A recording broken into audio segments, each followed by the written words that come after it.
Welcome to Manager Tools. This is Sarah. And I'm Mark. And today's cast, One-on-Ones Updated, Part 1 of 3. The questions this cast answers are, how do I get to know my team? How do I get my team to do their jobs? What should I discuss in a one-on-one? If you want answers to these questions and more, keep listening. Do you have a group of managers who have English as a second language, or they perform their daily duties in another language? Maybe they don't have any English at all. Don't let that deter you from having Manager Tools deliver our virtual training to your group.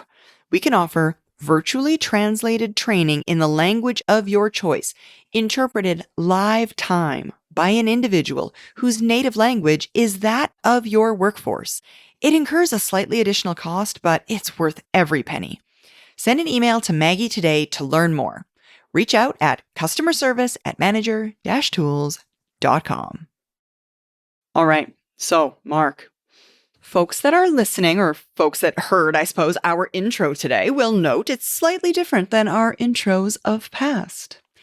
We are working over here at Manager Tools on ensuring that our classic, our Trinity podcast, if you're familiar with the word Trinity podcasts, our core of our guidance is updated to reflect both the things that the audience wants to see, like the naming of how many parts the podcast is before we go into the podcast itself, as well as making small updates and changes and doing an overall refresh. So here we are on the One-on-One Refresh podcast. Okay. Well, thanks, Sarah. I'm excited about this. Yeah, it's going to be good. It's been quite a while, and we get to revisit our core guidance about one-on-ones, the most important manager tool there is. And if you get this right, everything else is easier. And if you don't get one-on-ones right, everything else is harder, pretty much. Mm-hmm. I agree. I think that a lot of people discount relationship, something runs through the core of much of our guidance, including that of one-on-ones.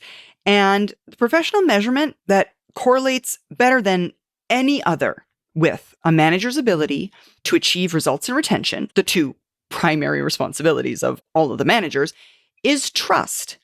It's trust. And over the course of the past 30 years, you yourself, Mike, and in later stages, Kate, myself, and the others here at Manager Tools have been testing hundreds of managerial behaviors. One-on-ones, in the form presented here today, improves more rapidly and sustainably than any other tool we've ever tested. One-on-ones are basically the bedrock of effective managers. And in this cast, we're going to tell you exactly how to do them. Yes, we are. All right, we've got an outline today, folks, that starts with hold one-on-ones with all of your direct reports, then schedule one-on-ones on your calendar, do so at weekly intervals, stay with the structure, what to talk about, where to have those conversations, and taking notes. Okay, so I get to start. Our first bit of guidance, hold one-on-ones with all your directs. Have you ever seen an employee opinion survey where all the staff, including those who report to the CEO even, ever said, we get too much communication? Yeah. We've seen hundreds of surveys, and we're willing to bet that there never has been one where people said, oh yeah, you're communicating with me too much. Never. More communication is better. That's Horstman's second law. And however good you think your communication with your team is, it could be better, in large part because even if you're sending them emails and texts or Slacks or team messages or whatever, if you haven't built the trust, everything you're sending them is going through a filter of lack of trust. And communication is what the listener does. Yeah. And if there's not trust, you think you're communicating because you're uttering, because you're typing, because you're saying things, but they're not hearing that. And communication is hard. And the single biggest enabler of effective and efficient communications is trust between two parties. Mm-hmm. And folks, effective managers encourage relationships by communicating regularly. In this case, talking of one-on-ones in this cast, the primary focus of one-on-ones is on the direct, but a lot of benefits come back to the manager. A lot. Yeah, a lot. Exactly. And part of the reason your directs are always nipping at your heels, asking you questions that you think are silly or minor or unimportant, or that they really should know the answer to is because they want more time with you. They want more interaction with you. They want to be seen by you more often. So here they are. And let's not forget something we've said many times before. As the manager, you control their addiction to food, clothing, and shelter. You control whether they get promoted and if they get to be put onto those good projects, or if they get sent to Siberia to clean out the library shelves. This is the things you do. So making time regularly for them will reduce this need for them to steal your attention when it's needed.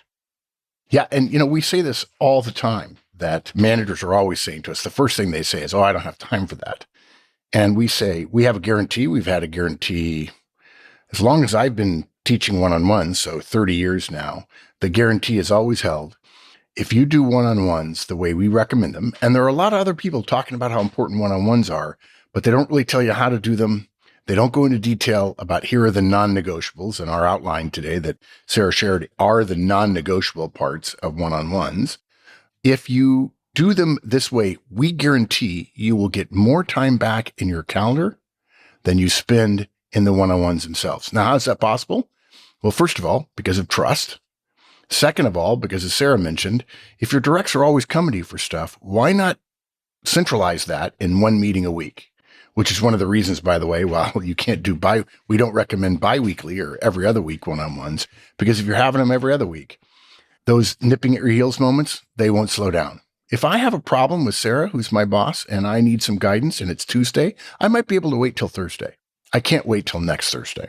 Yeah, that's exactly it. And, I'm trying to predict what y'all are thinking out there. And you might be thinking while I talk to everybody on my team all the time, I don't need to schedule a time. I'm fine with being for them when they need it, right? I'm fine with them coming up and asking me questions and getting my attention whenever they want it. Sure. Yeah. And you're probably also the type of person who's quite happy to be interrupted when you're concentrating, right?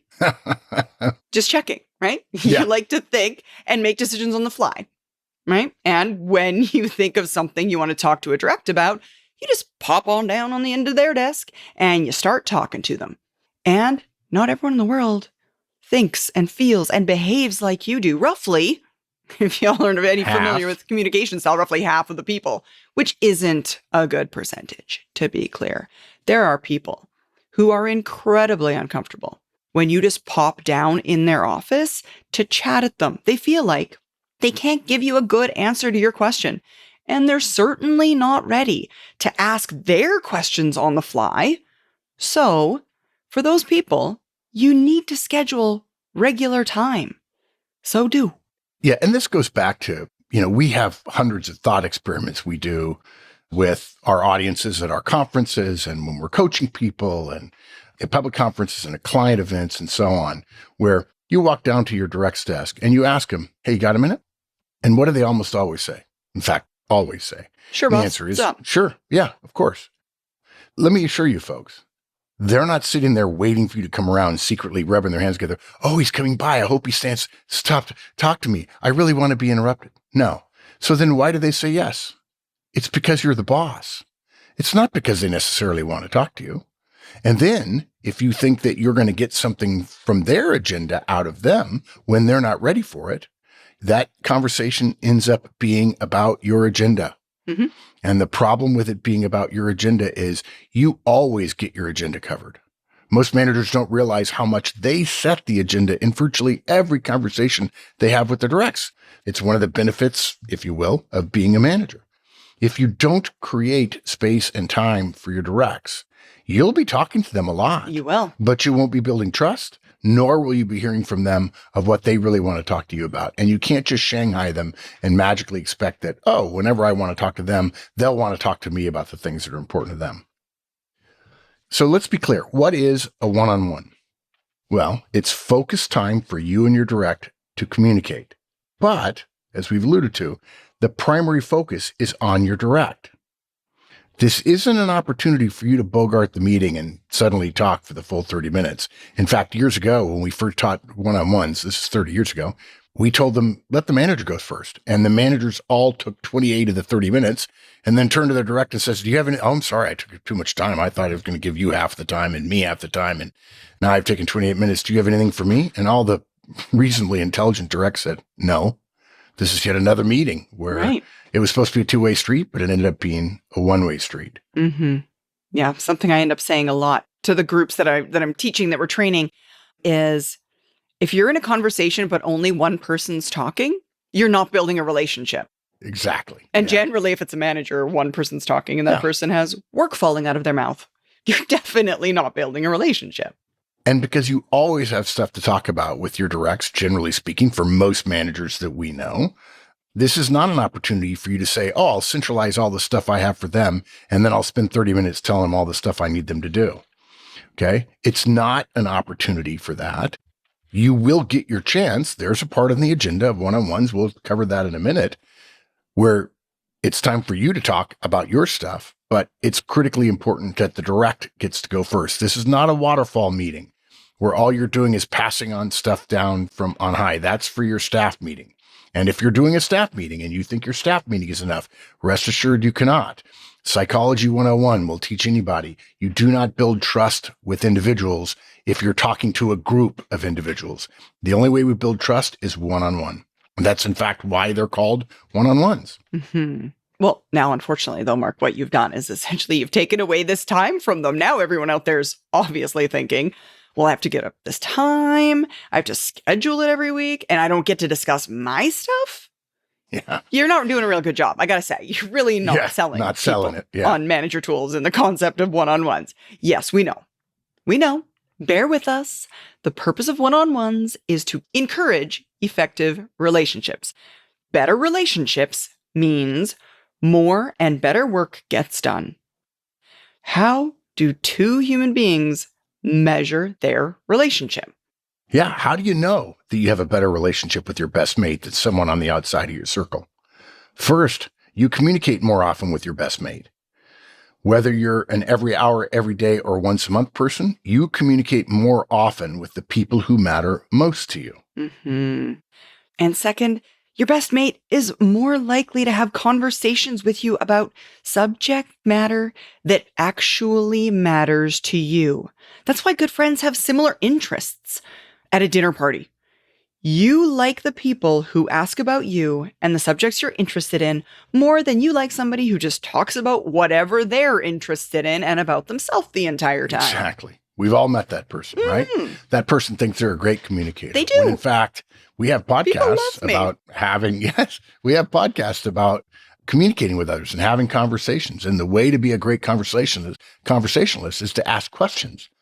You can have a 20-minute conversation with them, keep them talking about themselves. They think they're a marvelous conversationalist. In fact, they're not, because they never once asked about you. And to take this back to your relationship with your directs, talk to them more often about the things that matter to them. Again, you'll have plenty of chances to talk to them about stuff that's important to you. And we're going to give you time in our recommended one-on-one agenda for you to do that.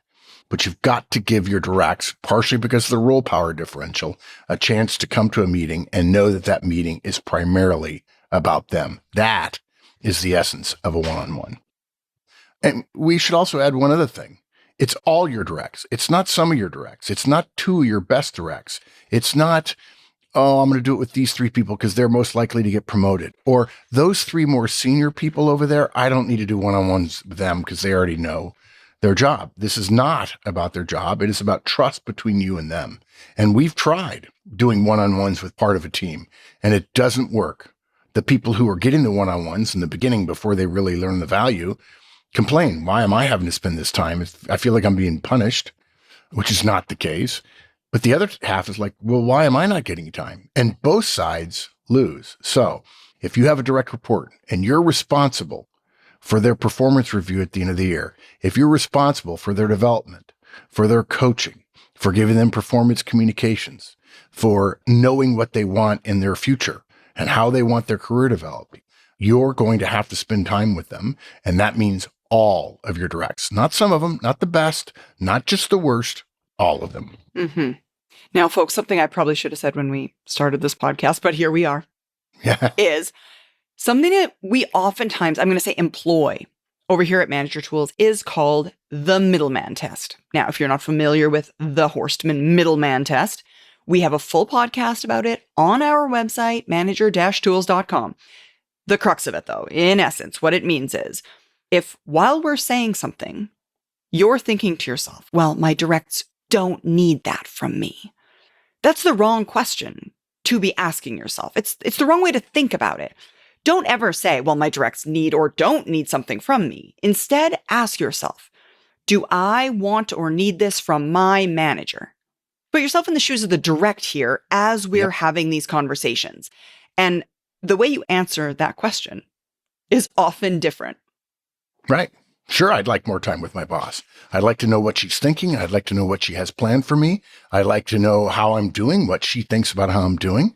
I want to get a chance to be coached. I want a chance to pitch my idea, which I can't do at desk side when my boss just stops by for a chat and starts with, how was your weekend? As if that's the most clever thing any manager ever did to improve relationships, asking people about their weekend.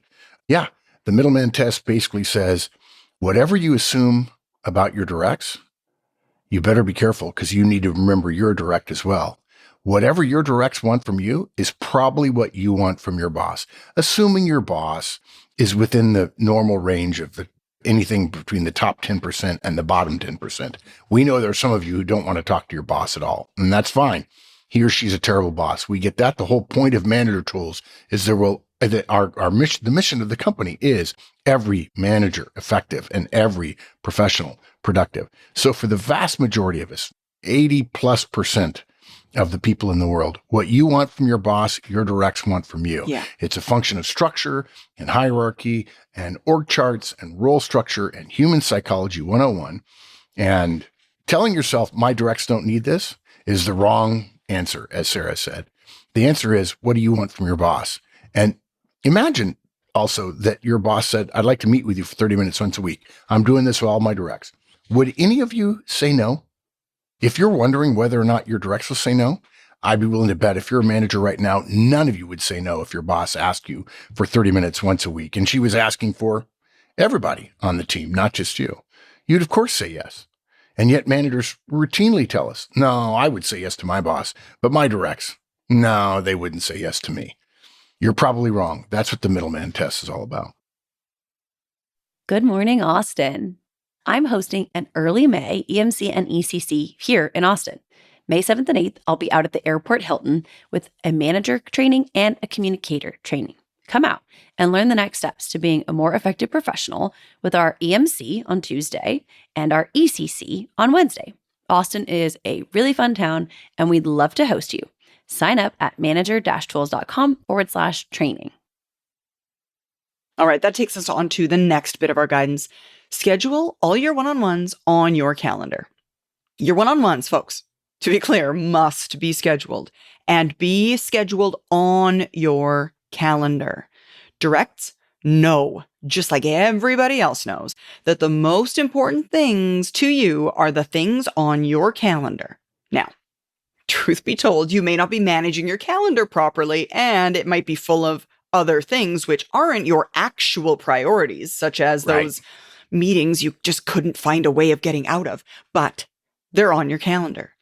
If they're on your calendar, whether they're important or not, your direct thinks they're important, and seeing them or seeing their name on your calendar reassures them of their importance to you. The fact that you're making time for them. Yeah. In fact, for many years, we taught one-on-ones. The first thing we taught was weekly. That was the thing that really made the difference. And then we discovered when we started sorting through the data, and for those of you who don't know, don't have a history with Manager Tools, you're maybe coming to this podcast for the first time because you've heard about us but never started. And that's why we're re-recording our core guidance for our entire multi-million person audience, is because we want to freshen it. We want to make it current. We want to make it modern. We want you to understand that this guidance is still valuable. In the very beginning, we said weekly was what's most important. But when we started getting all this data, and we have data on over 750,000 managers on 6 continents in the world in long-term studies where we followed them and compared managerial behaviors against results and retention, what we discovered was there were some managers who were not scheduling their one-on-ones and still doing them weekly.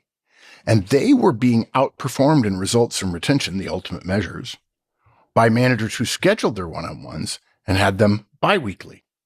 And so we started sifting through the data and we realized if we took out the managers who did weekly one-on-ones, but didn't schedule them and only looked at scheduled weekly one-on-ones, the results were even greater. But we didn't know that when we were first gathering data. Mm-hmm.